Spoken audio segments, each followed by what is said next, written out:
यहाँ से प्रवास करने का समय आ गया है। अब हम ज़्यादा दिन इधर नहीं रह सकते।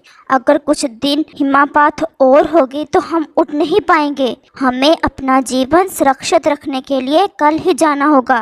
सोनू को बताया है? हाँ, इसे पता तो है कि प्रवास करनी है, लेकिन उसे ये बताना होगा कि कल ही जाना है। तो क्या फिर मैं बताऊं सोनू को? नहीं, मैं जाता हूँ। अभी ये भी तो फैसला करना है, पूरब की तरफ जाना है या पश्चिम की तरफ। ठीक है, तुम सोनू से मिल लो और मैं कल सुबह तुम्हें यहीं मिलूंगा। हाँ, मैं जाता हूँ। और कव्वा सोनू की तरफ चला जाता है। प्यारे दोस्तों, क्या आपने मुझे सब्सक्राइब कर लिया है? और घंटी के आइकॉन को दबाना बिल्कुल मत भूलिएगा। सोनू, क्यों इतनी उदास हो रही हो? हम हर साल यहीं से तो प्रवास करते हैं और फिर से हम यहीं आ जाएंगे, फिर ये उदासी कैसी? तुम नहीं जानते, पिछले साल मेरी मम्मा थी साथ, लेकिन इस दफा मैं अकेली हूँ। जब मेरी मम्मा थी तो जीवन बहुत आसान था। हर समय खुशियाँ ही खुशियाँ होती थी। वो हर दुख अपने आप पर सह लेती थी और कभी भी मुझे दुखी नहीं होने देती थी। ऐसे दिल थोड़ा ना करो, तुम अपनी माँ की तरह सियानी हो। हर खूबी तुम में अपनी मम्मा की है। इसलिए तो तुमसे ये सलाह करने आया हूँ कि हमें किस दिशा में जाना चाहिए। सफर तो सफर ही है, जिस दिशा में भी हो। अपना देश, अपना जंगल जब छोड़ ही देना तो फिर दिशा का क्या, जिधर मर्जी चले जाओ। मम्मा कहती थी जब तुम कभी भी प्रवास करो तो ये सोचकर मत जाओ कि वहाँ तुम्हें बहुत आसानियाँ मिलेंगी। अपनी सोच और अपने आप को हर समय किसी भी मुश्किल से मुकाबला करने के लिए तैयार रखो। बेहतर है इस दफा हम पूरब की तरफ जाते हैं। बाकी तुम सब जो निर्णय लो मुझे भी वही कबूल है। नहीं सोनू, हम पहले भी तुम्हारी मम्मा के पीछे ही चलते थे और अब हम तुम्हें रानो को देखते हैं और हम तुम्हारे पीछे ही चलेंगे। जैसा तुम कहोगी हम वैसा ही करेंगे। तो फिर कल हम पूरब की तरफ ही जाते हैं। बेहतर है, मैं बाकी पक्षियों को भी बता देता हूँ। और कौवा वहाँ से चला जाता है और सुबह होते ही तमाम पक्षी तय की हुई जगह पर इकट्ठे हो जाते हैं और अपना सफर शुरू करते हैं। और वो जल्द ही अपना जंगल छोड़कर दूसरे जंगल में पहुंच जाते हैं। अब हमें थोड़ा सा आराम कर लेना चाहिए। हाँ, तुम ठीक कह रही हो सोनू, हमें थोड़ा आराम करना चाहिए। इसी समय हम पानी भी पी लेंगे और थोड़ा बहुत दाना भी खा लेंगे। इस तरह हमें थकावट भी नहीं होगी। हाँ, मैं भी बहुत भूखा हूँ और थक भी बहुत गया हूँ। अब हमें जरूर आराम करना चाहिए। सुबह से तो उठ रहे हैं और सब पक्षी वहीं पर ही बसेरा कर लेते हैं। ऐसे ही शाम हो जाती है। अब हमें यहाँ से उड़ना चाहिए। नहीं, मेरे ख्याल में आज रात हम यहीं पर बसेरा कर लेते हैं, क्योंकि अभी हमारी मंजिल बहुत दूर है।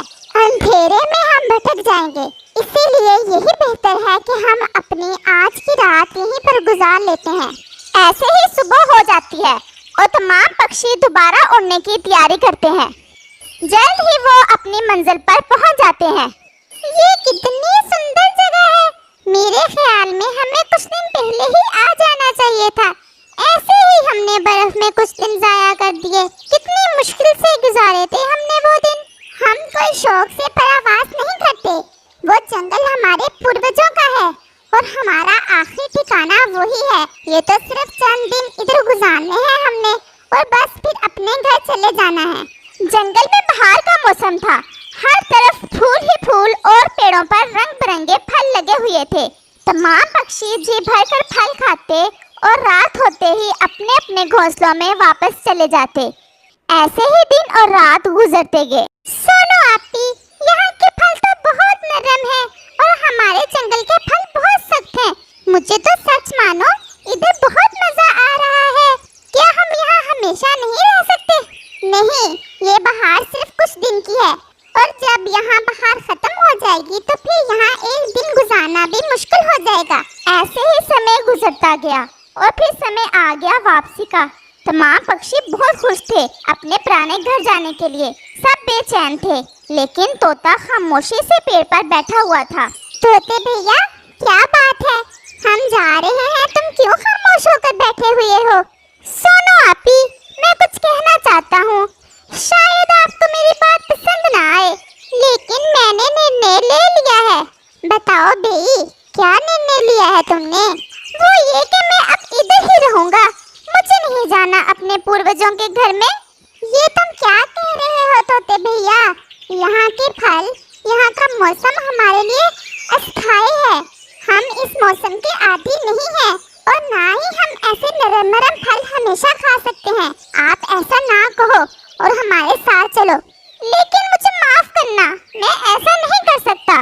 तमाम पक्षी तोते को समझाने की कोशिश करते हैं, लेकिन वो मान नहीं रहा था। आखिरकार पक्षी तोते को छोड़कर अकेले ही वापस चले जाते हैं। हमारे पूर्वज यहाँ भी तो रह ही सकते थे। इतने नरम नरम फल है यहाँ। अगर कोई गलती हमारे पूर्वजों से हुई है तो इसका ये मतलब तो नहीं हम इसे सुधारे ही नहीं। यहाँ के फल कितने नरम है, जरा भी मेहनत नहीं करना पड़ती, सब कुछ बहुत आसानी से मिल जाता है। ऐसे ही दिन और रात गुजरते गए। बहुत लंबा समय कामकाज ना करने और इतने नरम नरम फल खाने की वजह से तोता भी बहुत नाजुक हो गया था। ये सारे नरम नरम फल तो खत्म हो गए हैं। चलो कोई बात नहीं, फिर से मिर्च या कोई अमरूद ढूंढ लेता हूँ। और वो एक मिर्च ढूंढकर जैसे ही इसे खाने लगता है, इसकी चोंच इस मिर्च को तोड़ नहीं पाती और वो हैरान रह जाता है। और वो फिर से कोशिश करता है, लेकिन ऐसा नहीं कर पाता। वो जरा भी जोर नहीं लगा पाता। मुझ में तो जरा भी ताकत नहीं रही। अब मैं कैसे इन हालात का मुकाबला करूंगा? वो नरम नरम फल तो खत्म हो गए। मुझे अब कुछ करना होगा। मुझे वापस जाना होगा। वहाँ मेरे दोस्त हैं, वो जरूर मेरा कुछ करेंगे। और तोता वापस अपने पूर्वजों के जंगल की तरफ चल देता है। काफी सफर करने के बाद आखिर तोता पहुँच जाता है। सुनो आपी, मुझे डांटना नहीं, मैं तो पहले ही बहुत कमजोर हो गया हूँ। मेरी चोंच में बहुत दर्द है, मैं कुछ भी नहीं खा सकता, बस वो नरम नरम फल ही खा सकता हूँ। लेकिन तुमने हमारी बात ना मानकर अच्छा नहीं किया था। मैं शर्मिंदा हूँ, लेकिन अब मेरा कोई उपाय करो। मैं कुछ भी नहीं खा पा रहा। तुम्हारा जिस्म अब मेहनत का आदी नहीं रहा। हमें जिंदगी में मेहनत करना होती है। तुम अब अपनी चोंच से ज्यादा जोर ना लगाना। जब भी कुछ खाना हो तो उसे मेरे पास ले आना। मैं तुम्हें तोड़कर नरम कर दूंगी और फिर तुम उसे खा लेना। और फिर तोता ऐसा ही करता है। कुछ ही दिनों में तोते की चोंच में दर्द कम हो जाता है और वह फिर से अपने माहौल का आदी हो जाता है। दोस्तों, मैं बहुत शर्मिंदा हूँ, लेकिन मैंने ये सीखा कि हमारे पूर्वजों के फैसले कभी भी गलत नहीं थे। वो हमारे लिए बेहतर ही सोचते थे। मैं तुम्हें ये इसलिए बता रहा हूँ कि मैंने गलती की और ये मैं ही जानता हूँ कि मैंने कितना दर्द बर्दाश्त किया। आप सब मुझे माफ कर देना।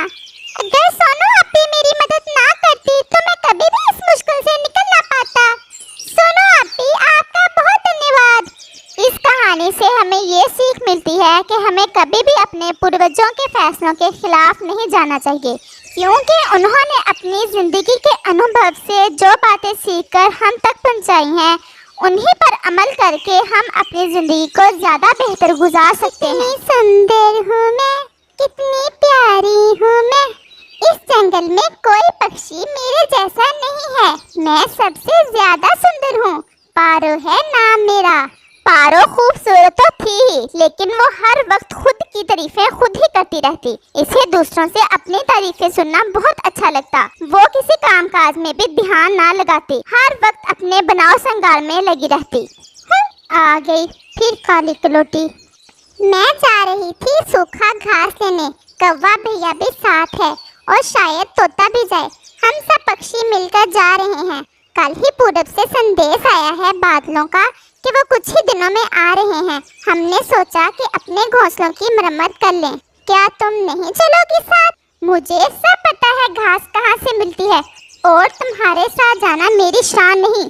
अपना रंग देखा, काली चुड़ैल। जाओ अपना काम करो, मैं अपना अच्छा खुद जानती हूँ। पारो थी तो रानो की पड़ोसन, लेकिन कभी भी रानो से प्यार से बात ना करती।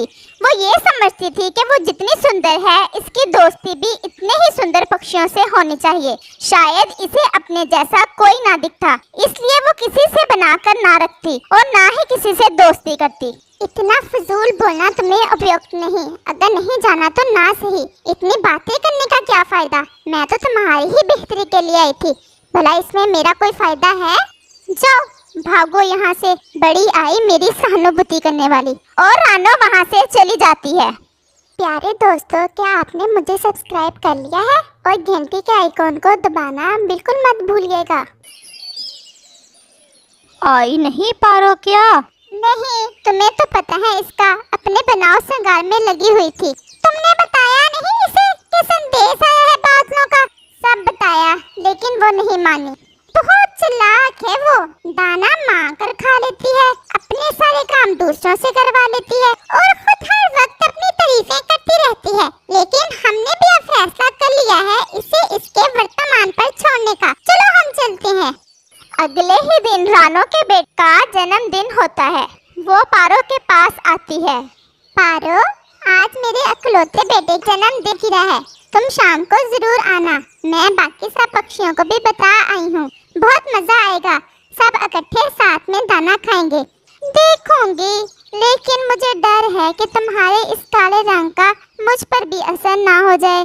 तुम हर समय फजूल बातें पता नहीं कहाँ से सोचती रहती हो। और रानो चली जाती है। मजा करेंगे, सब इकट्ठे दाने खाएंगे। कराती हूँ तुम्हें अभी मजा। आज सालगिरह तुम अकेली ही मनाओगी, कोई भी नहीं आएगा तुम्हारे घर। मुझे कुछ करना होगा। और पारो सीधी कव्वे के पास जाती है। कव्वे मियाँ, क्या तैयारी हो रही है? आज रानो के बेटे की सालगिरह है, उधर जाना है शाम को। बहुत भोले हो तुम भी।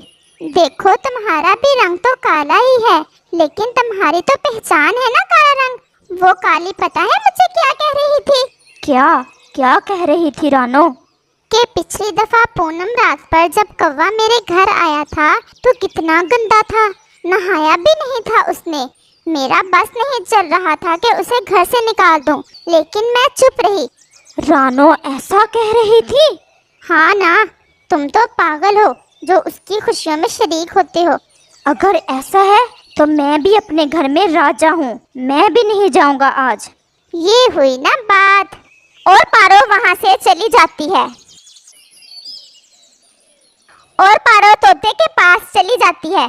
तोते भैया, वो काली कलोटी कह रही थी आज सालगिरह है इसके बेटे की और मुझे इनवाइट करने आई थी। मैंने पूछा तोते को बुलाया है, तो बोली बुलाया तो है, लेकिन वो खाता बहुत है। पिछले पूनम रात पर सारा दाना खा गया था और बाकी पक्षियों के सामने मुझे शर्मिंदगी उठाना पड़ी थी। ऐसा कहा उस काली ने, मैं भी नहीं जाऊंगा, मनाई अकेली ही सालगिरह। हाँ हाँ, और कौवा भी नहीं जा रहा। और फिर पारो अपने घर चली जाती है। काफी शाम हो गई है, अब तक तो आ जाना चाहिए था सब पक्षियों को, पता नहीं क्यों नहीं आए। मम्मा, क्या इस दफा कोई भी नहीं आएगा हमारी खुशियों में शरीक होने? नहीं बेटा, ऐसी बात नहीं है, कोई काम होगा ना सबको। मैं हूँ ना अपने सुंदर बेटे की खुशियाँ मनाने के लिए। क्या सबको ही काम पड़ गया आज? कुछ ऐसा ही होगा। और रानो अकेले ही अपने बेटे की खुशियाँ मनाती है। ऐसे ही रात हो जाती है और आसमान पर गहरे बादल छा जाते हैं। मेरे पास आ जाओ मेरे बच्चे, शायद कुछ ही देर में बारिश शुरू होने वाली है। और फिर तेज बारिश शुरू हो जाती है और साथ में तूफान भी।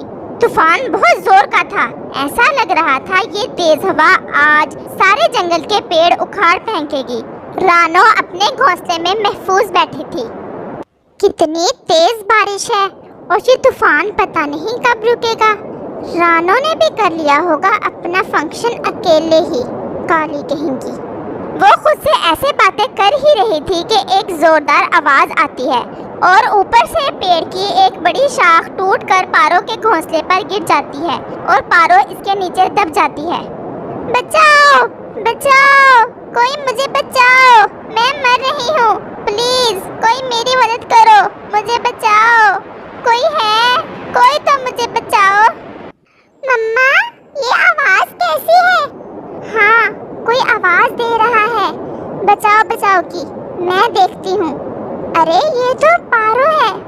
देखो, बड़ी शाख टूटकर गिर गई है इसके घर पर। मैं इसकी मदद करती हूँ। नहीं मम्मा, मुझे सब पता है वो आपसे कितनी नफरत करती है और बारिश भी तेज है। आप रहने दो। नहीं बेटा, अगर कोई बुरा हो और आपके बारे में बुरा सोचे तो तुम भी उसके बारे में ऐसा ही करोगे क्या? तो फिर फर्क क्या रह गया तुम्हारी और इसकी सोच में? मुझे इसकी मदद करना होगी। और रानो जल्दी से पारो के पास जाती है और इसे बहुत मुश्किल से इस बड़ी शाख के नीचे से खींचकर निकालती है। तुम्हारा बहुत नुकसान हो गया है, तुम्हारा घर टूट गया है, तुम मेरे साथ मेरे घर आ जाओ। और वो पारो को अपने साथ ले जाती है। रानो, मुझे माफ कर दो। आज मैंने मौत को बहुत करीब से देखा है। अगर तुम ना आती तो मैं कभी भी बच ना पाती। मैंने हमेशा तुम्हारा बुरा चाहा, लेकिन बदले में तुमने मेरी जान बचाई। मैं तुम्हारा ये एहसान कभी नहीं भूलूंगी। ऐसा कुछ नहीं है, बस हमेशा अच्छा सोचो। दूसरों की मदद करना ही हमारी जिंदगी का मकसद है। हम अपने लिए कम और दूसरों के लिए ज्यादा जीते हैं। और शायद अब पारो भी हमेशा के लिए अपनी सोच बदल लेगी। इस कहानी से हमें ये सीख मिलती है कि कोई हमारे बारे में जितना भी बुरा सोचे, हमें फिर भी उसके बारे में अच्छा सोचना चाहिए।